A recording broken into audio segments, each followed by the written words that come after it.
नमस्कार. सखी सह्याद्रीच्या आजच्या भागात मी चैताली कानिटकर आपल्या सगळ्यांचं सहर्ष स्वागत करते. साधारण 1 ते 2 पिढ्या आधीचा विचार करा. पूर्वीची लोक इतकी काटकसरी होती की घरात येणाऱ्या प्रत्येक वस्तूचं नियोजन हे आधी केलेलं असायचं. त्याचबरोबर घरात येणाऱ्या वस्तूत निर्माण होणारा जो काही कचरा आहे त्याचंही नियोजन असायचं. अगदी उदाहरण द्यायचं असेल तर जर कागद घरात येत असेल तर तो रद्दी म्हणून गोळा करून भंगारवाल्याकडे दिला जायचा. जर पुठ्ठ्याचे बॉक्स घरात आलेले असतील तर ते चपटे करून माळ्यावर ठेवले जायचे आणि त्याचा योग्य प्रकारे विनियोग केला जायचा. साधारण अशी अनेक उदाहरणं आपल्याला देता येतील. पण आत्ताचा विचार केला तर पिढ्यांमधलं अंतर वाढलं, हातात पैसा आला, जीवनशैली बदलली आणि काटकसरी वृत्ती थोडी मागे पडली. याचा परिणाम हा झाला की निर्माण होणाऱ्या कचऱ्यात वाढ झाली आणि गावं ही कचऱ्याच्या ढिगाखाली जाऊ लागली. आता याला जबाबदार कोण? तर अर्थात आपण जर कचऱ्याचं व्यवस्थित नियोजन करू शकलो किंबहुना आपल्या जीवनशैलीत थोडेफार बदल करू शकलो ना तर आपल्याकडून निर्माण होणारा कचरा कमी होईल आणि पर्यायानं आपल्या पर्यावरणातला कचरा सुद्धा नियंत्रित होईल. मग हे करायचं कसं? हे करण्यासाठी मार्ग कुठले आहेत हेच जाणून घेण्यासाठी आजच्या विषयाची निवड केली आहे. पाहूया आजचा विषय काय आहे तो. आज आपण बोलणार आहोत कचरा आणि जीवनशैली या विषयावर आणि आपल्याला मार्गदर्शन करण्यासाठी एक सखी आपल्या बरोबर स्टुडिओमध्ये आहे जी अतिशय उत्तम प्रकारे यावरचं विवेचन करते. आज आपल्या बरोबर आहे शाश्वत जीवनशैली प्रसारक गार्गी गिध. नमस्कार गार्गी. नमस्कार. कार्यक्रमात तुझं मनपूर्वक स्वागत करते. थँक्यू. आणि मी म्हटलं तसं की खरंच कचरा आणि जीवनशैली याचा सहसंबंध फार दृढ आहे आणि म्हणूनच जर या विषयावर आपल्याला योग्य मार्गदर्शन मिळालं तर आपल्यापुरता आपण कचरा नियंत्रणात नक्कीच आणू शकतो.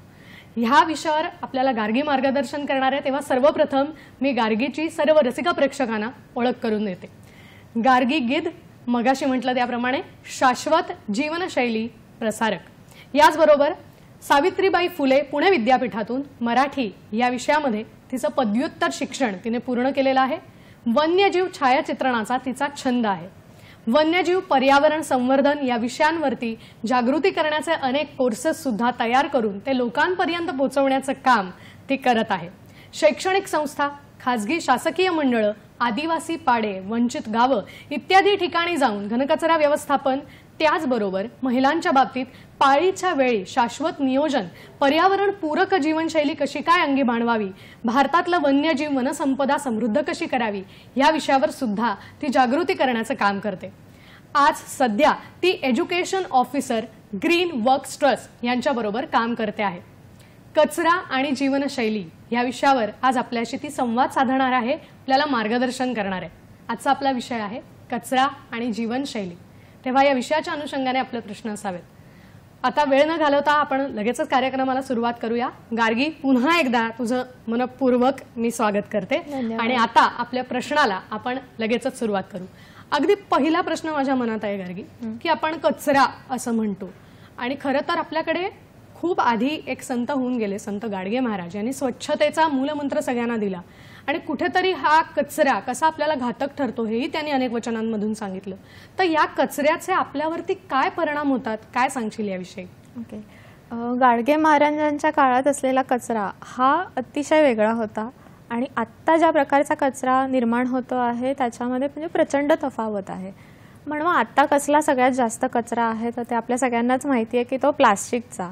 म्हणजे रस्त्याच्या कडेला म्हणा किंवा आपल्या रोज घरामध्ये इतकं प्लास्टिक आपण टाकून देत असतो की आता तो त्याचा म्हणजे मोठा डोंगर व्हायला लागलाय सगळीकडे. तर हा जो कचरा आहे त्याचा आपल्यावरती खूप जास्त परिणाम होतो आणि दुर्दैवाने तो दिसून येणारा परिणाम नाही आहे.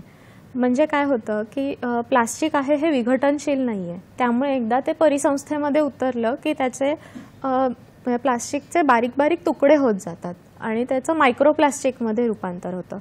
अगदी सूक्ष्म कण असतात ते, म्हणजे जसं नावात आहे की मायक्रो, तुम्ही सूक्ष्मदर्शिकेखाली बघितल्याशिवाय ते दिसणारच नाही आहे. तर ते इतके बारीक तुकडे असतात आणि मग हे बारीक तुकडे तऱ्हेतऱ्हेच्या पद्धतीने आपल्या परिसंस्थेमध्ये येतात आणि मग नंतर ते आपल्या शरीरामध्ये जातात. मला वाटतं स्क्रीनवर फोटो दिसतोय, त्याविषयी तू काय सांगू इच्छितेस?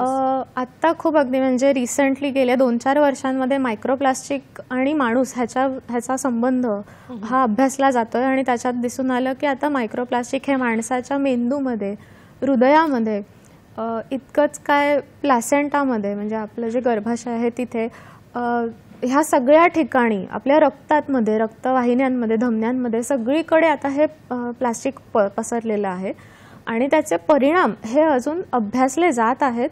पण काही मोजके परिणाम आता आपल्या डोळ्यासमोर आलेले आहेत, म्हणजे अभ्यासातून बाहेर आलेले आहेत. ते एक तर म्हणजे आपले जे हॉर्मोन्स आहेत, आपली संप्रेरक जी आहेत त्याच्यावरती ह्याचा परिणाम होतो.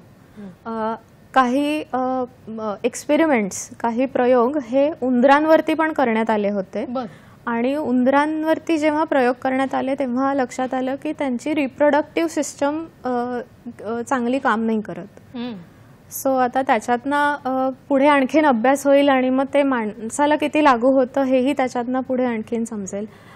हॉर्मोन डिस्टर्ब तर होतातच, पण त्या व्यतिरिक्त असाही एक अभ्यास पुढे आलेला आहे की मेमरीवरती सुद्धा इफेक्ट होतोय मायक्रोप्लास्टिकचा.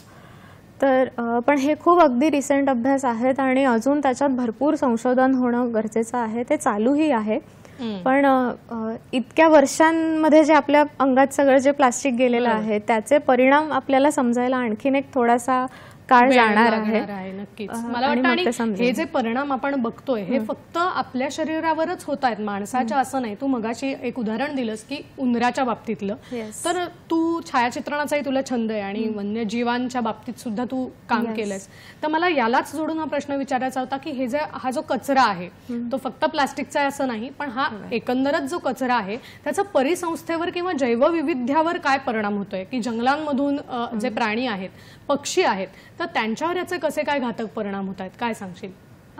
आपण माणूस म्हणून आपल्याला माहिती आहे की प्लास्टिक खायचं नाहीये, पण आपण केलेल्या प्रदूषणामुळे कुठनं तरी येऊन ते मायक्रोप्लास्टिक आपल्या पोटात जातं.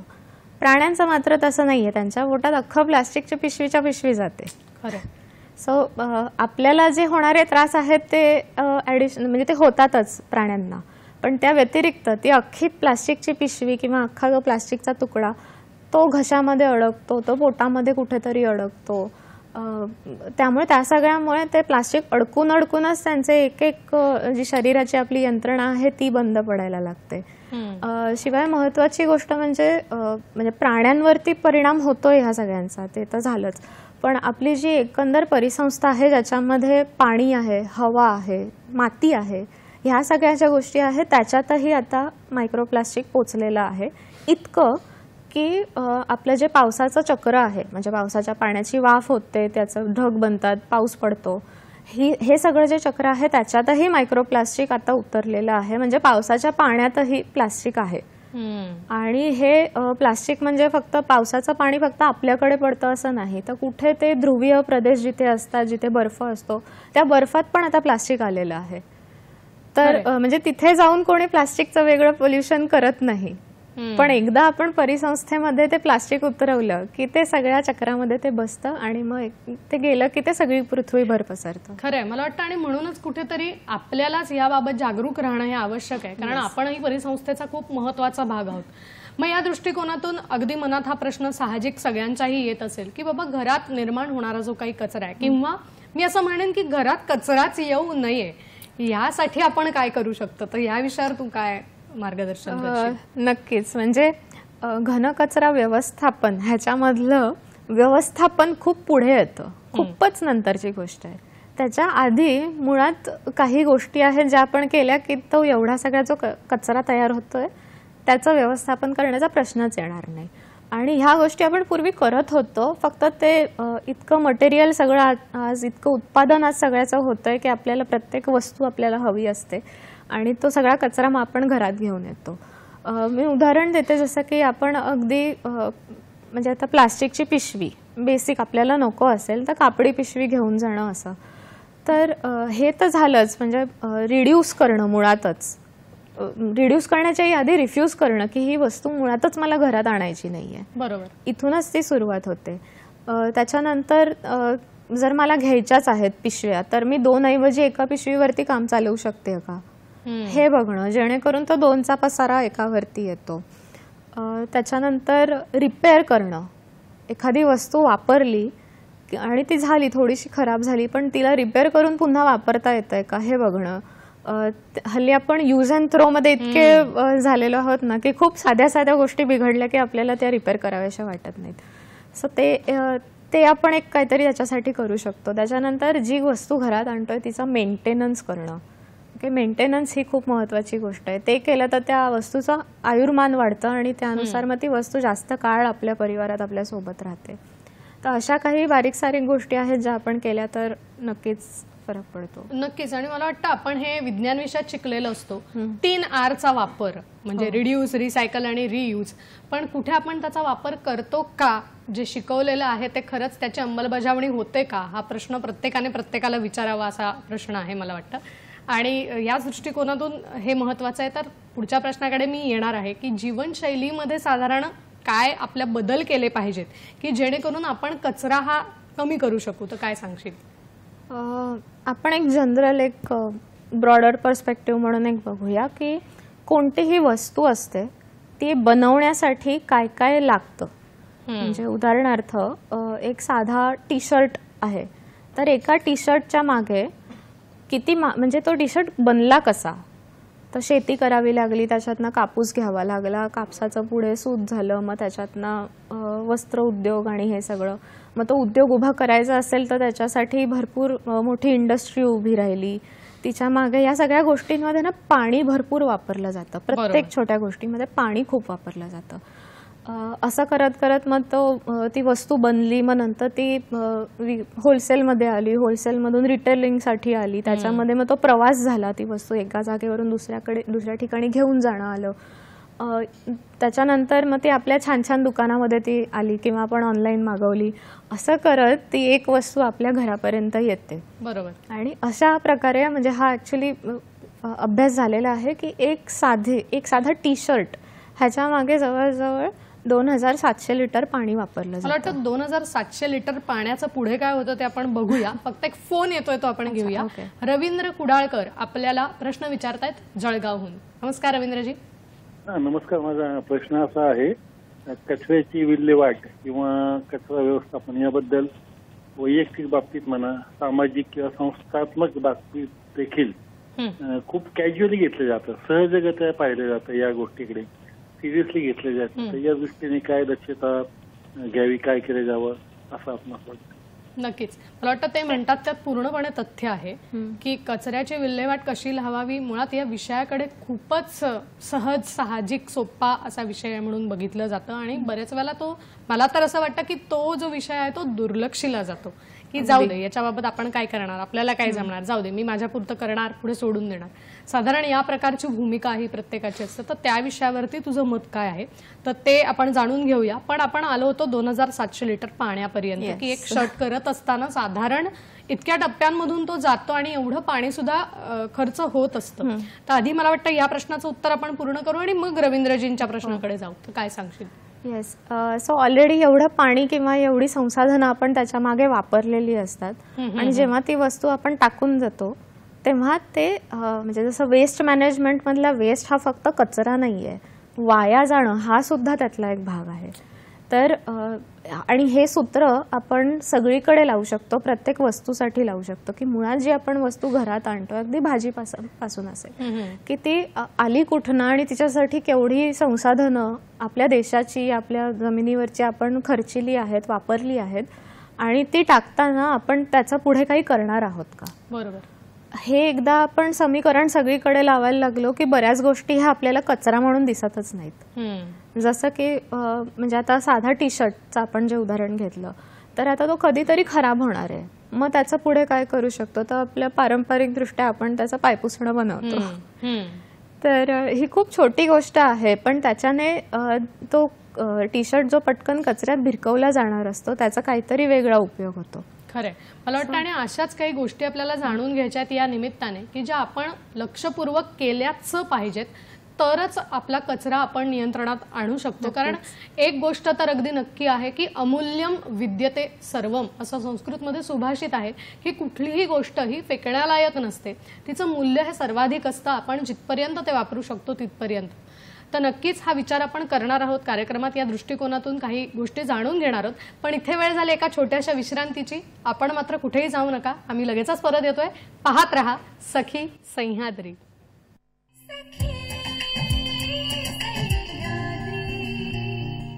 ब्रेकनंतर पुन्हा एकदा सगळ्यांचं स्वागत करते. कचरा आणि जीवनशैली हा विषय आज आपण हाताळतो आहोत आणि आपल्याला मार्गदर्शन करण्यासाठी आपल्याबरोबर आहेत ग्रीन वर्क ट्रस्टच्या शिक्षण अधिकारी गार्गी गिद मॅडम. ब्रेकपूर्वी आपल्याला रवींद्र कुडाळकरजींनी प्रश्न विचारला होता आणि त्यांचा अतिशय योग्य प्रश्न होता की कचरा व्यवस्थापन किंवा कचऱ्याची विल्हेवाट लावणं हा जो विषय आहे तो बऱ्याच अंशी त्याच्याबाबत लोकांचा कॅज्युअल अप्रोच दिसतो की ठीक आहे काय यांनी काय फरक पडणार आहे. तर ह्या विषयात मला जनजागृती करण्यासाठी किंवा लोकांचं हे मत परिवर्तित करण्यासाठी काय केलं पाहिजे असं त्यांचं म्हणणं आहे. तर काय सांगशील याविषयी? त्यासाठी मुळात ना आपण आपलं नरेटिव्ह थोडंसं बदललं पाहिजे. म्हणजे आपण घोषणा करतो किंवा आपण जेव्हा पर्यावरण वाचवा असं खूप म्हणतो. पर्यावरण वाचवा, नदी वाचवा, वृक्ष वाचवा, हवा पाणी सगळं वाचवा. आपण ना मुळात एक गोष्ट लक्षात घेऊया की आपण कोण आहोत वाचवणारे? निसर्गाला. ओके, एक पूर आला तर निसर्ग सगळं साफ करून जातो. त्यामुळे निसर्गाची शक्ती प्रचंड दांडगी आहे. निसर्गासमोर आपण तसे खूप छोटे आहोत आणि आपण निसर्गाचा एक भाग आहोत. त्यामुळे आपण ह्या सगळ्या गोष्टी वाचवणार नाही आहोत तर मग काय वाचवायचंय नेमकं? मग हे सगळं हा खटाटोप कशासाठी? तर तो आपल्यासाठी. कारण मी जसं मगाशी म्हणाले हे सगळं मायक्रोप्लास्टिक म्हणा, हे सगळं जे प्रदूषण आहे ते आपल्यासाठीच घातक आहे. आपल्याच अंगावरती येतंय ते. आपल्या पुढच्या पिढ्या त्याच्यातनं बर्बाद होणार आहेत असं आपल्याला दिसतंय. मला वाटतं स्क्रीनवर पण या दृष्टिकोनातून की सरकारही याबाबत जनजागृतीची पावलं उचलताना दिसतंय. हो, आणि तेच महत्वाचं आहे की जनजागृतीसाठी हे खूप अतिशय आता जे दाखवलं होतं तो महत्वाचा इनिशिएटिव्ह आहे MOEFCC कडनं घेतलेला. आणि त्यांनी शाश्वत जीवनशैली आपण कशी अंगीकारली पाहिजे ह्याच्या काही मार्गदर्शक तत्व तिथे दिलेली आहेत. ती गाईडलाईन म्हणून आपण वापरून पुढे जाऊ शकतो. पण जेव्हा तुम्ही म्हणतात की लोक ऐकतच नाहीत आणि त्यांना पटवायचं कसं, त्यांना सांगायचं कसं, हे तर आपण त्यांना सांगूया की तुम्ही स्वतःच्या जीवाचं बघा, बाकी कोणाचं बघू नका. बरोबर. मला वाटतं जो तो प्रत्येकाने जर स्वतःपुरता जरी विचार केला तरी सुद्धा या गोष्टीत बदल होऊ शकतील. कारण आपण स्वतःपासून बदल करायला हवा. आपण इतिहासात वाचतो की वैयक्तिक सत्याग्रहाचे पहिले जे सत्याग्रही होते ते विनोबा भावे, की स्वतःपासून सुरुवात करायला काय हरकत आहे. स्वतः जर आपण बदललो तर नक्कीच हा सगळा विषय हळूहळू सोपा होऊ शकेल. या दृष्टिकोनातून असंही म्हणतात गार्गी की जी गोष्ट आपण लहानपणी शिकलेलो असतो ना ती बरेच अंशी आपल्या आयुष्याच्या शेवटापर्यंत ती तशीच राहते आणि त्यात काही बदल होताना नाही दिसत. आणि म्हणून लहानपणी केलेले संस्कार किंवा लहानपणी लावलेली शिस्त किंवा लहानपणी जडलेल्या सवयी ह्या खूप महत्वाच्या आहेत. तर मला या अनुषंगाने विचारायचं आहे की लहान मुलांमध्ये साधारण आपण लहानपणापासून कुठल्या सवयी बदलू शकतो की ज्याच्यामुळे कचऱ्याचं व्यवस्थापन करणं हे त्यांना वेगळं शिकावं लागणार नाही, लहानपणापासून ते करू शकतील. तर अशा दृष्टीने तू काय मार्गदर्शन करशील? मी काही 2-3 उदाहरणं देईन जी ऑलरेडी आता चालू आहेत. आणि पुण्यामध्ये मिशन सिटी चक्र हा एक इनिशिएटिव्ह चालू आहे आत्ता आणि खूप सुंदर काम करतात ते. आणि त्यांनी खूप बेसिक गोष्टी सांगितल्या आहेत शाळेसाठी की तुमची शाळा आहे, तुम्ही शाळेमध्ये जे काही मुख्याध्यापक असतात, शिक्षक असतात ते त्या शाळेचे पॉलिसी होल्डर असतात. तुमची शाळा कशी चालवायची हे तुम्ही ठरवायचं असतं. आणि त्यांच्या हातात प्रचंड सत्ता असते ह्या गोष्टीची की मुलांकडे नेमकं काय पोचवायचं आहे आपल्याला. त्यासाठी त्यांनी खूप छान गोष्टी सांगितल्या आहेत. त्या म्हणजे मुलं जे शाळेमध्ये डबा आणतात टिफिन तो प्लास्टिकचा न करता स्टीलचा वापरायचा. नंतर पुस्तकाला जी कव्हर घालतो आपण ती सुद्धा प्लास्टिकची न वापरता कागदी वापरायची. आणि कागदी सुद्धा कोणती, म्हणजे ती नाही जी कागद आणि प्लास्टिक मिक्स असतात ती नाही वापरायची, प्युअरली कागदाची वापरायची. किंवा सिंगल यूज प्लास्टिक हे शाळेतून किंवा तुमच्या शैक्षणिक संस्थेतनं हे पूर्णतः बाद करायचं. आणि तिथे रियुजेबल कटलरी, म्हणजे काही शाळा अशा असतात की जिकडे डबा आणलाच नाही जात, त्यांचं स्वतःचं कॅन्टीन असतं. बरोबर. पण मग कॅन्टीन तुम्ही चालवत असाल तर मग तिकडे तुम्ही रियुजेबल गोष्टी आणा. तुमची जी कटलरी आहे, तुमची जी ताटं वाट्या पेले जे आहेत ते सगळं तुमचं रियुजेबल असू दे. ह्या एवढ्या बेसिक काही गोष्टी आहेत, मोजून 4-5 त्यांच्या गाईडलाईन्स आहेत त्यांनी दिलेल्या. ह्या 5 गोष्टी जरी त्यांनी सांगितलेल्या त्या केल्या तरी शाळा ही 0 वेस्ट सहज होऊ शकते. खरं आहे. आणि मला वाटतं शाळा जेव्हा ती होते त्यावेळेला त्यातले विद्यार्थी पुढे जाऊन सुद्धा या गोष्टी तशाच सुरू ठेवतात. की साधं उदाहरण तिने दिलं त्याप्रमाणे की प्लास्टिकचा डब्बाच नाही न्यायचा, स्टीलचाच वापरायचा. ही जर सवय पहिल्यापासून असेल तर जेव्हा ते मूल शाळा सोडून पुढे जाईल, भविष्य घडवेल, तेव्हा ऑफिसला जाताना पुढे नोकरीच्या ठिकाणी सुद्धा ते स्टीलचाच डबा नेईल, कारण त्याला ती शिस्त लागलेली असेल. तर ही कुठेतरी गोष्ट आपल्याला बघायला पाहिजे. आपल्याला कार्यक्रमात फोन येतोय, तो घेऊया आपण. दादा उबाळे अहमदनगरहून प्रश्न विचारतात. नमस्कार दादाजी. नमस्कार. हॅलो. माझा प्रश्न असा आहे मॅडम, बोला. की कचऱ्याची विल्हेवाट जर व्यवस्थित लावली नाही तर त्याचे आपल्या आरोग्यावर कोणते कोणते दुष्परिणाम होऊ शकतात याबद्दल सांगा. नक्कीच. मला वाटतं याच्यावरती तू उत्तर मगाशी दिलं होतंस. कचऱ्याची विल्हेवाट लावल्यावर म्हणजे साधारण नाही लावली गेली तर काय परिणाम होतात, पण अगदी थोडक्यात हे परिणाम आपण पुन्हा एकदा सांगूया. मी फक्त ऍडिशन करेन त्याच्यामध्ये. प्लास्टिक हे गाव पातळीला विशेषतः ते कचरा म्हणजे कचरा डम्पिंग ग्राउंड किंवा घंटागाडी हा प्रकार जिथे नसतो तिथे प्लास्टिकचा विल्हेवाट लावण्याचा सगळ्यात उत्तम उपाय जो लोकांना वाटतो तो म्हणजे जाळून टाकणं. तर प्लास्टिक जाळणं हे एक तर कायद्याने गुन्हा आहे, त्याची शिक्षा आहे आपल्याकडे. त्यामुळे तो गुन्हा असल्यामुळे अर्थातच ते गुन्हा म्हणजे तो आहे कारण ती चांगली गोष्ट नाहीये. तर त्याचे परिणाम सुद्धा घातक आहे. त्याच्यातनं जे वायू बाहेर पडतात त्याचा श्वसनासाठी त्रास होऊ शकतो किंवा आपल्याला रॅशेस येऊ शकतात. सो जर रेग्युलरली तुमच्याकडे कुठे प्लास्टिक जर जाळत असेल तर किंवा ते वापरलं जात असेल तर आपण खरं तर तक्रार सुद्धा करू शकतो. त्याच्यासाठी खरं तर पोल्युशन कंट्रोल बोर्डचं एक ॲप्लिकेशन सुद्धा आहे, फोटो आहे आपल्याकडे त्याचा. तर त्याच्यावरती आपण खरं तर तक्रार नोंदवू शकतो जर कुठे आपल्याला प्लास्टिक जाळताना दिसत असेल तर ह्या म्हणजे जाळल्यामुळे सुद्धा भरपूर जो त्रास होतो त्याच्यावरही आपण उपाय करू शकतो. मला वाटतं आणि हा खरंच प्लास्टिक जाळणं हा गुन्हा आहे. ती म्हणल्याप्रमाणे की त्याच्यातून जो धूर बाहेर पडणार आहे त्याचे शरीरावर भयंकर घातक परिणाम होतात. तर हे आपण याची खबरदारी घ्यायला पाहिजे. मला याच दृष्टिकोनातून मगाचा जो प्रश्न होता त्याच्याकडे पुन्हा जावंसं वाटतं की लहान मुलं किंवा विद्यार्थी दशेत असणारी मुलं हे त्यांच्याकडे स्टेशनरी सामान खूप असतं. मग ती पेन्सिल असेल, पट्टी असेल, कटर असेल, रबर असेल वगैरे वगैरे वगैरे. तर साधारण ह्या गोष्टी खराब झाल्यानंतर ती मुलं ते टाकून देत असतात. तर या दृष्टिकोनातून तू काय वेगळा उपाय सुचवू शकतील की जेणेकरून त्याचाही योग्य प्रकारे वापर ही मुलं करताना दिसतील? अच्छा, ह्याचंही मी एक उदाहरणच देईन. आपला ग्रीनवर्क्स ट्रस्टचाच एक उपक्रम आहे जो आपण आता पुण्यामध्ये राबवतो आहोत. कट द क्रॅप असं त्याचं नाव आहे. तर आपण शाळेमध्ये जाऊन प्लास्टिक विषयक जनजागृती करतो, विद्यार्थ्यांना त्याच्याबद्दल सांगतो आणि फक्त जागृतीच नाही तर आपण त्यांच्यासोबत कोऑर्डिनेटही करतो की पुण्यामध्ये रुद्र फाउंडेशन जे आता प्लास्टिक रिसायकलिंग करतात आणि ते पायरोलिसिस बनवतात त्यांच्यासोबत आपण टायअप केलेला आहे. तर शाळाच ठरवते की महिन्यातला आमचा अमुक एक दिवस असेल. मला वाटतं त्या दृष्टीने एक फोटोही दिसतोय, त्याही विषयी नंतर सांग. तर शाळा ठरवते की अमुक एक दिवस महिन्यातला हा असेल, ह्या दिवशी प्लास्टिक कलेक्शन आपण करायचं. आणि सगळी मुलं छानपैकी आपल्या घरातलं अगदी एवढ्या पिशवीपासून एवढ्या पोत्यापर्यंत घरात जेवढं जमलेलं प्लास्टिक आहे तेवढं घेऊन येतात आणि ते रिसायकलिंगला देतात. असं आतापर्यंत आपण 250 किलोचं प्लास्टिक रिसायकलिंगला पाठवलंय जे अन्यथा डम्पिंग ग्राउंडला गेलं असतं. तर असे उपक्रम जर आपण शाळांमध्ये आणखीन सुरू केले आणि म्हणजे त्याचे संस्कारही विद्यार्थ्यांवरती योग्य वयामध्ये होतात की प्लास्टिक ही टाकून द्यायची गोष्ट नाहीये तर किमान रिसायकल करायची गोष्ट आहे, हे विद्यार्थ्यांना कळतं आणि विद्यार्थ्यांच्या निमित्ताने पालकांनाही कळतं आणि अख्ख्या फॅमिलीचा तो एक छोटासा कचरा रिसायकलिंगसाठी जातो. आणि मला वाटतं मुलांना ना ती थोडीशी चुरस असते की आपल्याला काही पारितोषिक मिळेल का किंवा बक्षीस मिळेल का. तर ह्या दृष्टिकोनातून पण मला वाटतं असे काही पण उपक्रम आहेत. किंवा तू म्हणालीस तसं की शाळेत प्लास्टिक जास्तीत जास्त मी नेऊन देणार, ही पण एक त्या मुलांमध्ये असते की आपल्याकडून जास्त गेलं पाहिजे पण त्याच्यामुळे योग्य पद्धतीने त्याचा विनियोग होत असतो. तर या पारितोषिकासंदर्भात काय सांगशील की असे उपक्रम राबवावेत का?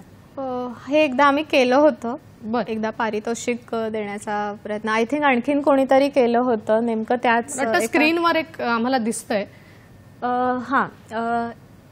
सरकारनेच म्हणजे मुख्यमंत्री माझी शाळा सुंदर शाळा अशी एक योजना सुरू केली होती. मोहीम होती ही, काही ठराविक काळापुरतं होती आणि त्या काळामध्ये ह्या ज्या शाळा आहेत ह्या विनर्स आहेत ज्या अच्छा. आता आपल्याला दिसत आहेत. बरोबर. आणि त्याच्यामध्ये संपूर्ण जी शाळा आहे ती कशी सुंदर त्यांनी बनवलेली आहे, म्हणजे शाळेमध्ये तऱ्हेतऱ्हेचे उपक्रम कसे घेतलेले आहे, त्यांनी शाळा किती सस्टेनेबल बनवण्याचा प्रयत्न केलेला आहे, सर्वांगीण विकासाच्या दृष्टीने शाळेने काय काय उपक्रम घेतलेले आहेत. तर अशा तऱ्हेतऱ्हेच्या योजना सरकारकडनं सुद्धा येत आहेत. त्याच्यावरती शाळांनी लक्ष ठेवलं आणि त्याच्यामध्ये सहभाग घेतला तर एक शाळेला सुद्धा प्रोत्साहन मिळतं आणि मुलांनाही त्याचा फायदा होतो. नक्कीच. आणि यात मुलांच्या बाबतीत मी नक्कीच हे सांगेन की मुलांना तुम्ही जसं सांगाल, जसं शिकवाल योग्य पद्धतीने, तसं ते नक्कीच प्रयत्न करतात आणि त्याची अंमलबजावणी सुद्धा करताना दिसतात. त्यामुळे शालेय मुलांना जर या कचऱ्याच्या व्यवस्थापनाबाबत जर आपण जागरूक ठेवलं तर ते नक्कीच भविष्यात या दृष्टिकोनातून योग्य पद्धतीने विचार करू शकतील. या विषयावर असंच मार्गदर्शन कार्यक्रमात आपल्याला मिळत राहणार आहे. पण इथे वेळ झाली एका छोट्याशा विश्रांतीची. आपण मात्र कुठेही जाऊ नका, आम्ही लगेचच परत येतोय. पाहत रहा सखी सह्याद्री.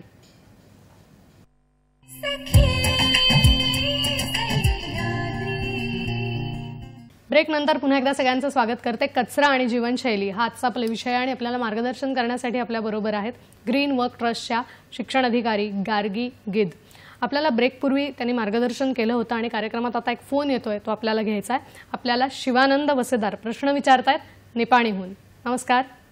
नमस्कार. नमस्कार. नमस्कार. निपाणीहून पत्रकार शिवानंद वसेदार बोलतोय मी. बोला. माझा प्रश्न असा आहे मॅडम, आता आम्ही घरामध्ये आपले आरोग्य चांगले राहण्यासाठी आणि घर स्वच्छता राहण्यासाठी आपला घरातील कचरा वाळला वल्ला कचरा वेगळा वगैरे करून आम्ही बाहेर टाकण्यासाठी नगरपालिकेच्या कर्मचारी घंटा गाडीनं वगैरे आम्ही देत असतो.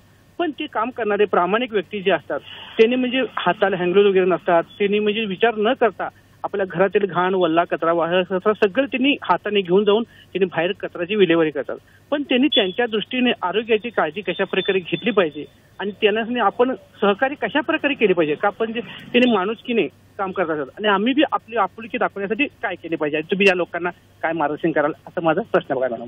नक्कीच. मला वाटतं त्यांनी खूप चांगला प्रश्न विचारला. कारण कचऱ्याचं वर्गीकरण करणारा एखादा जो कामगार आहे त्याने सुद्धा स्वतःची काळजी घेणं हे वर्गीकरण करताना खूप आवश्यक आहे. कारण खरं तर ही जबाबदारी आपली आहे की आपण ओला कचरा, घातक कचरा, सुका कचरा हा वेगळाच करून दिला पाहिजे.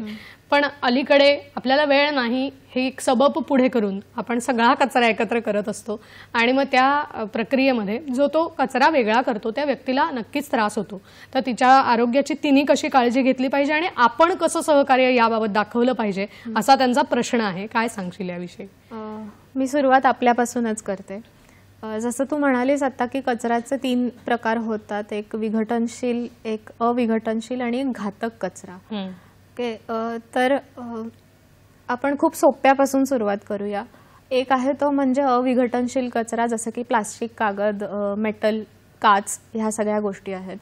ह्या मुळात आपल्याला रोज टाकायची गरजच नाही आहे. आपण पूर्वीपासून कागदाची रद्दी ठेवत होतो घरामध्ये, तशीच ह्या इतरही वस्तूंची आपण घरामध्ये रद्दी ठेवू शकतो आणि मग एकदाच महिन्यात कधीतरी आपण तो कचरा देऊ शकतो, जेणेकरून रोज तो सगळ्या कचऱ्यामध्ये मिक्स नाही होणार. दुसरी गोष्ट, दुसरा कचरा राहिला ओला कचरा, जो आपल्या स्वयंपाकघरामध्ये तयार होतो तो. त्या कचऱ्याचं खरं तर आपण घरच्या घरी जर खत बनवलं, तो कचरा घरीच रिझवला तिकडे, तर प्रश्नच येत नाही. त्यामुळे तो कचरा बाहेरच पडणार नाही घराच्या. त्यामुळे त्याचं काय म्हणू, त्यांचं वजनही कमी होईल त्या निमित्ताने. आणि तिसरा जो कचरा असतो तो आहे घातक कचरा. आणि घातक कचऱ्यामध्ये काय काय येतं, तर आपले डायपर्स असतात किंवा सॅनिटरी पॅड्स असतात किंवा काही जखम झाली असेल, आपण कापूस लावला असेल आणि तो टाकून द्यायचा असेल, तर हा सगळा घातक कचरा असतो आणि हा खरं तर इन्सिनरेटच करावा लागतो, म्हणजे तो जाळावा लागतो. जाळावा म्हणजे ओपन बर्निंग नाही, म्हणजे कुठेही उघड्यावर नसतो तो जाळायचा. त्याची एक विशिष्ट प्रक्रिया असते, तिकडे तो जाळला जातो. पण मग आता हा कचरा जर ह्याचं आपण घरात काहीच नाही करू शकत, हा द्यावाच लागतो आपल्याला. पण मग आता हा जर द्यायचा असेल तर काय करू शकतो, तर त्याच्यासाठी एक रेड डॉट मुवमेंट सुरू झालेली आहे. तर काय करायचं की आपण ज्या प्लास्टिकच्या किंवा कागदी ज्या कोणत्या पिशवीमध्ये हा कचरा टाकत आहोत, तिथे एक छानसं मोठं कुंकू त्याला काढायचं बरं. कसा लाल डॉट त्याच्यावरती आला पाहिजे, जेणेकरून कचरा हाताळणाऱ्या व्यक्तीला समजतं की हा घातक कचरा आहे आणि मला ह्याच्यात वाटतं हात नाही हे घालायचा. सगळ्यांनी लक्षात ठेवा. हा जो तू उपाय सांगतेस तो पुन्हा एकदा सांग. कदाचित याची सगळ्यांना माहिती नसेल तर पुन्हा एकदा प्रेक्षकांपर्यंत नक्कीच. पोहोचू दे. आपल्या घरामध्ये जर एखादा पेशंट असेल, कोणाकडे आपण सिरिंजेस वापरत असू किंवा काय म्हणू रक्ताचा कापूस किंवा अशा ज्या गोष्टी आहेत, सॅनिटरी पॅड्स, डायपर्स ज्या गोष्टी आहेत, ह्या जर आपल्याला डिस्पोज करायच्या असतील, ह्या जर आपल्याला टाकून द्यायच्या असतील, तर आपल्या स्वच्छता दूतांना, आपल्या सफाई कर्मचाऱ्यांना ह्याचा त्रास होऊ नये ह्यासाठी आपण ज्याच्यामध्ये ते पॅक करणार आहोत त्याच्यावरती छान असा रेड डॉट आपण त्याच्यामध्ये टाकायचा, ठसठशीत जेणेकरून त्यांना तो दिसेल आणि त्याने त्यांना त्या कचऱ्यामध्ये हात नाही घालावा लागणार, तो कचरा ते वेगळा ठेवतील आणि ज्यामुळे त्यांचं स्वतःचं रक्षण होईल आणि अर्थात आपल्यालाही. खूप छान. मला वाटतं फार सुंदर उत्तर आपल्याला मिळालं आणि साधी गोष्ट आहे की एक रेड डॉट, लाल रंगाचा एक साधा टिपका काढायला, मोठा ठसठशीत, तेवढा तरी वेळ आपल्याला असलाच पाहिजे, तरच समोरच्या व्यक्तीला त्रास होणार नाही किंवा त्याला दुःख होणार नाही, त्याला कुठल्या वेदना होणार नाही, एवढी आपण काळजी घेऊ शकतो. आपल्याला एक फोन येतोय तर तो आपण घेऊया. नमस्कार. आपल्याला प्रश्न विचारत आहेत प्रियंका मॅडम. नमस्कार. हॅलो. प्रियंका आंबेकर लालबागहून प्रश्न विचारतायत. नमस्कार. हॅलो. हॅलो, बोला.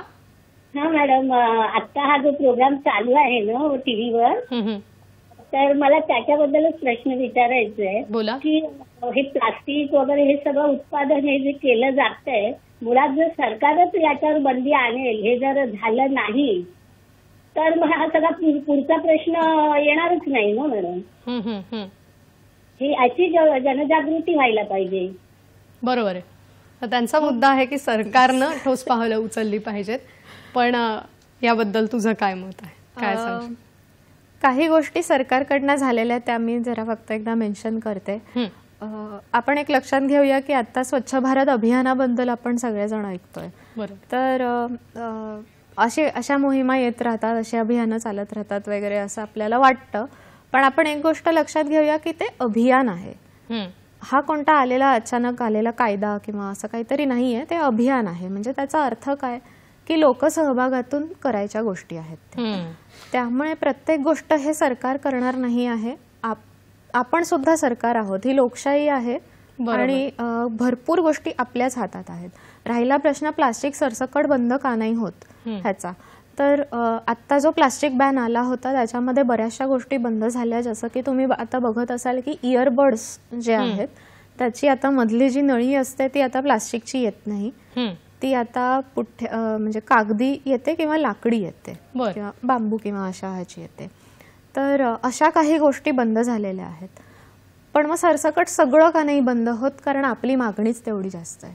बरोबर. मला वाटतं आणि मी याच म्हणजे हा माझ्या मनात प्रश्न होता, तो मी विचारणार होते की आपण म्हणतो की उपभोक्तावादी वृत्ती, आपल्याकडे कन्झ्युमरिझम हा खूप जास्त आहे. एक वस्तू घरात असताना तशीच दुसरी आपण आणतो. म्हणजे अगदी उदाहरण द्यायचं झालं तर माझ्याकडे 4 शूज आहेत, मी घालते एकच, पण बरेचदा त्याचा काही उपयोग नसतो. तर ह्या वृत्तीमुळे सुद्धा कदाचित कचरा जास्त जमा होतो का, आणि ही वृत्ती आपण काय करायला पाहिजे, ती कमी कशी केली पाहिजे, काय सांगशील याविषयी? येस, नक्कीच. एक छान फ्लो चार्ट मला इथे दाखवायचा आहे कन्झ्युमरिझम बद्दलचा, की हा कायम आपण फॉलो करायला पाहिजे. ज्याच्यामध्ये आपण प्रत्येक टप्प्याला एक स्वतःला प्रश्न विचारायचा आहे की मला ह्याची गरज आहे का, खरंच गरज आहे का, आजच गरज आहे का उद्या लागणार आहे, बरं गरज आहे तर किती गोष्टींची, म्हणजे एका वस्तूवरती भागणार आहे का सेल आहे म्हणून मी 4 आणायचे घरी, असे प्रश्न करत करत आणि मग ते विकतच घ्यायची आहे का गोष्ट, की मी कुठना तरी ती बॉरो करू शकते, मी उसने घेऊ शकते किंवा रेंटवर घेऊ शकते आणि माझं काम त्याच्यातनं होणार आहे का, मी ती वस्तू एकदाच वापरणार आहे आणि पुन्हा ठेवूनच देणार आहे का, की पुन्हा पुन्हा मी ती माझ्या हातून ती वापरली जाणार आहे. हे प्रश्न आपण कोणतीही वस्तू विकत घेण्याच्या आधी आपण प्रत्येक टप्प्याला जर विचारले स्वतःला, तर भरपूर वस्तू आपल्या घरात येणं कमी होतं, सहज कमी होतं. आणि ते आल्याच नाहीत की कचरा त्याचा जमा होण्याचा प्रश्न नाही उद्भवत. मॅनेजमेंटचाच प्रश्न नाही आहे, कारण तुमच्याकडे मॅनेज करायलाच काही राहत. बरोबर. त्यामुळे तो जो त्याच्यासाठी ना ती मिनिमलिस्टिक काय म्हणू टेंडन्सी डेव्हलप करणं गरजेचं आहे की माझं एवढ्यामध्ये भागतं आहे, तर हे एक्स्ट्राचं जे आहे जे आपल्याला सेलमध्ये सतत मिळत असतं त्याला हुरळून न जाता जेवढं आवश्यक आहे तेवढंच घरामध्ये आणणं, हे इथे आपण ते जर आपण करायला लागलो तर भरपूर कचरा मॅनेज होणं शक्य खरं आहे. आणि मला वाटतं अर्थशास्त्रात याची नक्कीच तितकी गोष्ट ही सांगितलेली आहे की जेवढा आवश्यक आहे तेवढंच घ्या, त्याचा पूर्ण उपभोग घ्या. आणि मला त्याच प्रश्नाकडे यायचं होतं की एखाद्या वस्तूचा जास्तीत जास्त वापर आपण कसा करू शकतो. जसं तू मगाशी उदाहरण दिलं होतं की एक टी शर्ट जर तो खराब झालेला असेल तर अगदी पूर्वीचे लोक हा करतच होते की त्याचा बाबा पायपुसणं केलंय, पोतेरं केलंय, या गोष्टी होत होत्या. तर अशा अजून कुठल्या वेगवेगळ्या गोष्टी आहेत की तू त्या सांगू शकशील, काय सांगशील याबद्दल? अशी ऑलमोस्ट प्रत्येक गोष्ट आहे जिचं आपण काही ना काहीतरी करू शकतो. अगदी छोट्या पेन पासून तेलाच्या कॅन पर्यंत. बाकी तर आपल्याला काही गोष्टी माहितीच आहेत, जसं की साड्या आहेत त्यांच्या गोधड्या आपण करायचो, तर अशी काही उदाहरणं आहेत. पण मला एक म्हणजे अगेन इथे काही उदाहरणं द्यायला आवडतील की ज्याच्यातून ह्यांनी व्यवसाय सुरू केलेत. बरं. जसं की पुण्यातलं एक रिचरखा म्हणून आहे, त्यांनी काय केलं की चांगलं क्लीन अँड ड्राय प्लास्टिक त्यांच्याकडे कलेक्ट केलं, त्याचं सूत काढलं आणि त्याच्यातनं त्यांनी पर्सेस, बॅग्स आणि प्लांटर्स अशा गोष्टी बनवल्या. आपल्याकडे आहे त्याचं चित्र नक्कीच. शिवाय विक्रोळीमध्ये एक द्विज नावाची कंपनी आहे ज्यांनी जीन्स म्हणजे वापरून झालेल्या जीन्स, आता जीन्स आहे किंवा ती मला नको आहे तर ते आपण त्यांच्याकडे पाठवायची आणि त्या जीन्स ज्या आहेत त्याच्यापासून ते खेळणी सुद्धा बनवतात. बरं. खेळणी बनवतात आणि शिवाय बॅग्स, पर्सेस आणि अशा काही गोष्टी आहेत. म्हणजे जीन्स इवन ऑर्गनायझर्स ते बनवतात. सो अशा तऱ्हेतऱ्हेच्या गोष्टी आहेत आणि ह्याच्यातनं बिझनेस सुद्धा होऊ शकतो आणि तो केला जातो. आणि एवढा काही मिलियन्सचा बिझनेस आपण खरं तर भारतामध्ये अजून अनटॅप ठेवलेला आहे, अजून आपण त्याला हातच नाही घातलेला आहे, ज्याच्यातनं खरं तर खूप चांगलं आर्थिक उत्पन्न करता येऊ शकतं. खरं आहे. मला वाटतं आणि ही व्यवसाय भूमिका जर आपण ठेवली, तो दृष्टिकोन ठेवला, कचऱ्यातून काही वेगळं करू शकतोय, तर नक्कीच त्याचा योग्य पद्धतीने विनियोग होईल आणि आपल्याला सुद्धा त्याचा फायदा होईल. शाळेत या स्पर्धा राबवल्या जातात की टाकाऊतून टिकाऊ, आणि त्या खरं तर पुढे सुद्धा आपण आपल्या दृष्टिकोनातून जपल्या पाहिजेत की आपल्याला त्या वस्तूचा कसा उपयोग करता येईल जेणेकरून आपण स्वतःलाच पारितोषिक देऊ शकू जे आपण जास्तीत जास्त ती वस्तू वापरू शकलो तर. आता मला पुढच्या प्रश्नाकडे यायचं आहे की आपल्याकडे सखी किंवा गृहिणी ही घरामध्ये या व्यवस्थापनामध्ये प्रत्यक्ष अप्रत्यक्ष दृष्ट्या तितकीच महत्वाची भूमिका बजावत असते. तर या गृहिणींनी काय खबरदारी घ्यावी कचरा व्यवस्थापनाच्या बाबतीत, किंवा तिने कशी शिस्त लावावी या कचरा व्यवस्थापनाबाबत, काय सांगशील? कारण मगाशी एक आम्ही फोटो बघितला होता, कचरा नको ग बाई, हे जे ग्रीन वर्कचं काम आहे किंवा त्यांचं जे शिबिर भरतं, तर त्या अनुषंगाने गृहिणींनी यात कसा सहभाग घ्यावा, काय मार्गदर्शन करशील? मुळात गृहिणींनी एक गोष्ट लक्षात घ्यावी, ध्यानात घ्यावी की घरामध्ये त्यांची सत्ता खूप मोठी आहे, ती त्यांच्याकडे असलेली पॉवर ही खूप मोठी आहे. त्यामुळे घरात येणारी छोट्यातली छोटी वस्तू आणि घरातून बाहेर पडणारी वस्तू ह्याच्यावरती होम मेकर्सचा, म्हणजे फक्त गृहिणी नाही म्हणणार, होम मेकर्सचा खूप जास्त कंट्रोल असतो. आणि ह्या गोष्टी आपण लक्षात ठेवल्या एकदा की किंवा आपल्याला ताबा ठेवता येतो प्रत्येक गोष्टीवरती. म्हणजे जसं मी म्हणाले की अननेसेसरी अनावश्यक गोष्टी आपल्याला घरामध्ये आणायची गरज नाही आहे, ह्याच्यावरती होममेकरचा ताबा असतो. किंवा घरातनं एखादी गोष्ट बाहेर जाणार असेल तर ओला कचरा आहे तर मी त्याचं खत केलं तर ह्याचा होममेकरवरती कंट्रोल असतो. तर हा जो कंट्रोल असतो ना हा खूप इम्पॉर्टंट आहे आणि तो गृहिणींसाठी असतो. आणि ते नेमकं कसं करावं, म्हणजे गृहिणींनी आता ऑलरेडी त्यांच्याकडे जबाबदाऱ्या काही कमी नसतात, तर अशावेळी ह्याचं मार्गदर्शन त्यांना कुठे मिळेल तर आपणच ग्रीनवर्क्स ट्रस्ट कचरा नको का बाई हा कोर्स घेतो. ऑनलाईन असतो कोर्स, त्यामुळे तुम्ही कुठेही बसून ऐकू शकता तो, आणि फ्री आहे तो कोर्स, मोफत आहे, विनामूल्य असल्यामुळे गृहिणी किंवा होममेकर्स, म्हणजे हा फक्त महिलांपुरता नाही आहे, मी फक्त क्लिअर करते, जे होममेकर्स आहेत ते बिनधास्त या कोर्सला तुम्ही जॉईन होऊ शकता. आणि मला वाटतं ह्याच्यामध्ये आपल्याला कळू शकेल की नक्की कचऱ्याचं व्यवस्थापन कशा पद्धतीने करायचंय. तर अशा पद्धतीची शिबिरं होत असतात, त्यात सहभाग आपण घेतला पाहिजे आणि सहभाग घेऊन पूर्ण झाल्यावर ते योग्य त्याची अंमलबजावणी सुद्धा केली पाहिजे. कार्यक्रमात एक फोन येतोय, मधुरा देशपांडे आपल्याला नाशिकहून प्रश्न विचारतायत. नमस्कार. विघटन कसं करता येईल? बर, त्यांचा प्रश्न आहे थर्माकोलचं विघटन कसं करता येईल. दुर्दैवाने ते आपण घरातल्या घरात काहीच नाही करू शकत. त्याचं थर्माकोल हे सुद्धा एका प्रकारचं प्लास्टिक म्हणू शकतो आपण. सो त्याचं जे काही व्हायचं आहे ते रिसायकलिंग सेंटरवरतीच होऊ शकतं. थर्माकोल मुळातच रिसायकल करणं खूप अवघड आहे. त्यामुळे अगेन थर्माकोल घरात येणार नाही ह्याची काळजी तुम्हाला घेता आली तर ठीक आहे. पण फ्रीज म्हणा किंवा अशा काही गोष्टी आहेत त्याच्यासोबत बऱ्याचदा पॅकेजिंगमध्ये हा येतोच. पण तो रिसायकलिंग सेंटरला देण्यापलीकडे त्याचा काही उपाय नाही. फक्त तो वेगळा ठेवून योग्य पद्धतीने आपण त्याची विल्हेवाट कशी लावायची एवढी काळजी मात्र घेऊ शकतो. नक्कीच खूप छान मार्गदर्शन तू करतेस. ब्रेक नंतर आपल्याला अजूनही काही विषय जाणून घ्यायचे आहेत, पण इथे वेळ झाली छोट्याशा विश्रांतीची. लगेचच परत येतोय. पाहत रहा सखी सह्याद्री.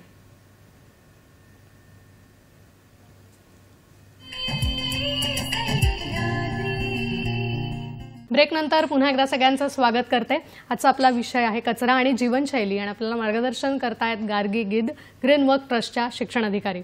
मला वाटतं या सगळ्या विषयात मार्गदर्शन करत असताना मध्ये एका प्रश्नात तू उल्लेख केला होता की ओला कचरा ज्याच्यापासून आपण खत निर्मिती करू शकतो. तर आज बऱ्याच महिला असं म्हणतात की आम्हाला खत वगैरे करायला काही वेळच नाहीये. तर याच्यावरती काही सोपे उपाय आलेत का की जेणेकरून लवकर आपला जो कचरा आहे त्याचं विघटन होईल आणि त्याच्यातून लवकर कंपोस्ट तयार होईल? तसे काही कंपोस्टर वगैरे बाजारात आपल्याला मिळतात का? आणि ज्या महिलेला इच्छा आहे की नाही मला घरी माझ्या डोळ्या देखतच या ओल्या कचऱ्यापासून खत तयार करायचंय, तर असं खतही कसं तयार करावं या दोन्ही बाबत तू काय मार्गदर्शन करशील? मुळात ही इच्छाच खूप भारी आहे की माझ्या डोळ्यासमोर ते खत तयार झालं पाहिजे. कारण मग त्याची आपल्याला शाश्वती असते की त्या खतामध्ये कोणते केमिकल्स गेलेले नाही आहेत किंवा ते आपणच आपल्या घरच्या कचऱ्यातनं बनवलेलं आहे. आणि हल्ली आता म्हणजे आपल्याला पूर्वी असं होतं, आपल्या डोक्यात होतं की खत बनवायचं म्हणजे अंगण पाहिजे, त्याच्यासाठी थोडीशी जागा पाहिजे. तर आता तशी गरज पडलेली नाही आहे. मी स्वतःसुद्धा एका फ्लॅटमध्ये राहते जिथे बाल्कनी वगैरे सोयच नाही आहे माझ्याकडे. सो खिडकी मध्ये जी काही आपल्याकडे छोटीशी जागा असते त्या जागेमध्ये आपल्याला बास्केट किंवा बादली राहील एवढ्या जागेमध्ये सुद्धा आपल्याला छान कंपोस्ट तयार करता येतं. आणि अशी वेगळ्या वेगळ्या प्रकारची कंपोस्टर्स आता बाजारामध्ये उपलब्ध आहेत. अगदी 500 रुपयापासून ते 3-4 हजार आणि तुम्हाला कम्युनिटीसाठी करायचं असेल तर अगदी 15-20 हजाराची कंपोस्टर्स सुद्धा येतात. तर जितकं तुम्ही कराल ते कमीच आहे त्याच्यामध्ये. अशी तऱ्हेतऱ्हेची कंपोस्टर्स आहेत म्हणजे एवढ्या आकारापासून अगदी मोठं टॉल. मला वाटतं एक सखी हे करते कंपोस्टर मधून खत काढते, हे चित्र आपल्याला दिसतंय. तर याविषयी काय सांगशील? ही कंपोस्टर्स म्हणजे आपल्या तुम्हाला आता बघताना ती कदाचित वाटत असेल अरे ही तर नॉर्मल डस्टबिन आपण बघतो तशी आहे, पण तसं नाही आहे. कंपोस्टर मध्ये काय आवश्यक असतं तर ती जी आहे त्याच्यामध्ये छिद्र असतात. ती छिद्र कशासाठी तर जे खत निर्मिती तयार होते ते खत निर्माण करण्याचं काम हे त्याच्या आतमधले जीवाणू करतात. छोटे किडे असतील किंवा जी काही तिथली एक वेगळी परिसंस्था असते. बरोबर.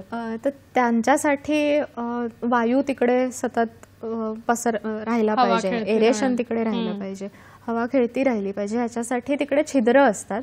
आणि त्या छिद्र असलेली ही सगळी कंपोस्टर्स आहेत. आणि आता आपण बघू शकता की केवढी अगदी थोडीशी जागा लागते ह्याच्यासाठी. आणि मला वाटतं इथे तर 3-3 कंपोस्टर या चित्रात आपल्याला दिसतात एका महिलेकडे. येस. तर म्हणजे एका कंपोस्टरमध्ये तुमचं जर खत बनवून झालं असेल तर तुम्ही ते बंद करून ठेवायचं, महिनाभर तसंच ठेवायचं आणि मग इतर बाकीचे 2 कंपोस्टर्स आपल्याला तोपर्यंत वापरता येतात. खूप सुंदर सुंदर डिझाईन्स आता बाजारामध्ये उपलब्ध आहेत आणि अगदी काही कमी आणि मी तर म्हणेन की ऍक्च्युली तुम्ही घरात कंपोस्टर बनवू सुद्धा शकता. की म्हणजे प्रत्येक वेळी विकत घ्यायची गरजच नाही आहे. आपल्याला एक साधारण तंत्र समजलं की ते कसं बनवायचं. असंख्य युट्यूब व्हिडिओज ह्याच्यामध्ये आहेत. युट्यूबमध्ये DIYचं तुम्ही काय शोधाल ते प्रत्येक गोष्ट सापडते. सो तिकडे कंपोस्टर कसं बनवायचं एक बेसिक तत्व असतं त्याच्यामध्ये की जर त्या कंपोस्टरमध्ये आपल्या जास्त पाणी झालं तर ते पाणी निघून जाईल ह्याची एक थोडीशी सोय त्याच्यामध्ये करावी लागते. हवा खेळती राहील ह्याच्यामध्ये ही एवढी सोय करावी लागते. पण तरी पण ते सर्व बाजूंनी झाकलं गेलेलं पाहिजे जेणेकरून त्याच्यामध्ये काही पडणार नाही किंवा उंदीर घुशी येणार नाहीत. बरोबर.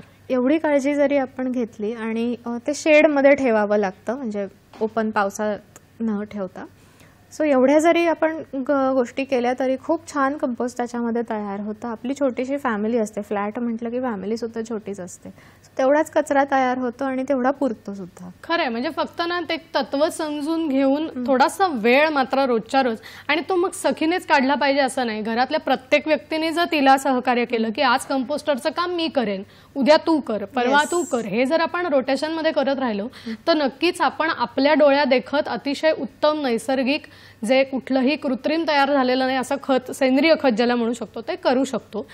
खरं तर विषय मोठा आहे, पण मला तरी सुद्धा मनात एक प्रश्न आहे तो विचारायचा आहे की स्त्रियांच्या बाबतीत ज्यावेळेला आपण विचार करतो तर पाळीच्या वेळेला पॅड्सचा कचरा हा मोठ्या प्रमाणावर होत असतो, किंवा लहान मूल घरात असेल तर डायपर्सचा कचरा होतो.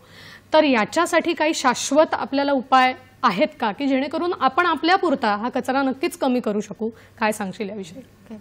जेव्हा जेव्हा आपल्याला प्रश्न पडतो ना की अरे ह्या प्रकारचा कचरा आता खूप माझ्याकडे यायला लागलाय, जनरेट व्हायला लागलाय घरामध्ये, ह्याचं मी काय करू, तेव्हा आपण ना एक थोडं 20-25 वर्ष मागे जायचं आणि बघायचं तेव्हा आपण काय करायचो. जेव्हा प्लास्टिक नव्हतं त्या काळामध्ये आपण काय केलं हे थोडंसं शोधायला गेलो की आपल्याला काही उत्तरं मिळतात. आणि त्या जुन्या नव्याची जेव्हा आपण सांगड घालतो तेव्हा सुद्धा आपल्याला नवीन नवीन उत्तरं मिळतात. पहिलं पाळीविषयी सांगते. पाळीचा जो कचरा आहे, म्हणजे पाळी सुरू असताना जो काही कचरा तयार होतो तो अगेन हजार्डस वेस्ट म्हणून असतो. मी जसं मगाशी म्हणाले की तो म्हणजे तुम्ही जर डिस्पोजेबल पॅड वापरत असाल तर तो टाकून द्यावा लागतो. पण जर तुम्हाला जर त्याच्यातनं कचराच निर्माण करायचा नसेल तर आज खूप चांगले चांगले प्रोडक्ट्स बाजारामध्ये आहेत. थोडं तुम्ही म्हणजे अगेन यूट्यूबवरती जाऊन तुम्ही स्वतः शिकलात तर तुम्ही घरी सुद्धा ते बनवू शकतात. त्यातलं पहिलं जे आहे ते म्हणजे मेन्स्ट्रुअल कप हा अतिशय उत्तम. तो सिलिकॉन पासून बनलेला असतो, तो प्लास्टिकचा नसतो, त्यामुळे मला वाटतं आणि फोटो पण आपल्याला दिसतोय. येस तो फक्त तो इन्सर्ट करावा लागतो. काही महिला ह्याच्यासोबत कम्फर्टेबल असतात, काही नसतात. पण ते नसेल तर पारंपरिकदृष्ट्या आपल्याकडे जे आहे ते आता छान छान डिझाईनचे पॅड्स आपल्याकडे आलेले आहेत, जे क्लॉथ पॅड्स आहेत, म्हणजे कापडापासून बनलेले ते पॅड्स आहेत. आणि आपण जे नॉर्मल डिस्पोजेबल पॅड्स जितका वेळ वापरतो तेवढाच वेळ हे आपण वापरू शकतो, काही प्रॉब्लेम नसतो. उलट त्याच्यातनं येणारे म्हणजे डिस्पोजेबल प्लास्टिकचे जे पॅड्स वापरून आपल्याला जे रॅशेस किंवा असे त्रास होतात, कारण नाही म्हटलं तरी त्याच्यामध्ये काही केमिकल्स वापरलेले असतात, फ्रेग्रन्सेस, आर्टिफिशियल फ्रेग्रन्सेस वापरलेले असतात, ह्या सगळ्याचा आपल्याला त्रास होतच असतो. आरोग्याच्या दृष्टीने सुद्धा हा खरं तर उत्तम उपाय आहे असं मला वाटतं. खरंच हा उपाय सुद्धा महिलांनी याचा विचार केला पाहिजे. काही महिला या बाबतीत सजग आहेत आणि ते उपाय करतायत, म्हणून मला वाटतं त्यांच्यापासून निर्माण होणार कचराही कमी होतो आणि त्यांचं आरोग्य सुद्धा तितकं योग्य पद्धतीने चांगलं राखलं जातं. खरंच हा कचरा आणि जीवनशैली इतका मोठा विषय आहे की याविषयी जितकी जनजागृती करू तेवढं कमी आहे. पण प्रत्येकानं कार्यक्रम बघणाऱ्या हा विचार केला आणि कचऱ्याचं व्यवस्थापन नीट केलं तर नक्कीच कचरा नियंत्रणात येऊ शकतो. आजचा हा विषय कसा वाटला हे आम्हाला जरूर कळवा आणि त्यासाठी वेगवेगळी माध्यमं आपण वापरू शकता. फेसबुकवर प्रतिक्रिया देण्यासाठी www.facebook.com/dsahyadrady, sakhisahyadrady@gmail.com हा आपला मेल आयडी आहे. www.youtube.com/dsahyadrady यूट्यूबवर देखील प्रतिक्रिया देता येतील. @ddsahyadri आपलं ट्विटर हँडल आहे. नक्की आपल्या प्रतिक्रिया आमच्यापर्यंत पोहोचवा, म्हणजे आम्हाला वेगवेगळे विषय आपल्यासमोर घेऊन येताना आनंद होत असतो. आणि फार महत्त्वाचं गार्गी, तू इथे वेळात वेळ काढून आलीस आणि खरंच खूप कमी वेळात खूप चांगलं मार्गदर्शन आम्हाला सगळ्यांना केलंस, त्याबद्दल संपूर्ण सखी सह्याद्रीच्या टीमच्या वतीने तुझे मनापासून आभार मानते. थँक्यू. सगळ्यांनी स्वच्छता हा मूलमंत्र, आदिमंत्र आहे हे लक्षात ठेवलं पाहिजे. पण ज्यावेळेला आपण स्वच्छतेचा विचार करतो त्यावेळेला कचरा आपल्याकडून निर्माण होणार नाही ना, याची सुद्धा दक्षता घेतली पाहिजे. आजच्या कार्यक्रमात असलेल्या सगळ्या गोष्टी लक्षात ठेवा. आपण भेटणार आहोत पुढच्या सखी सह्याद्रीच्या भागात एका नवीन विषयासह. नमस्कार.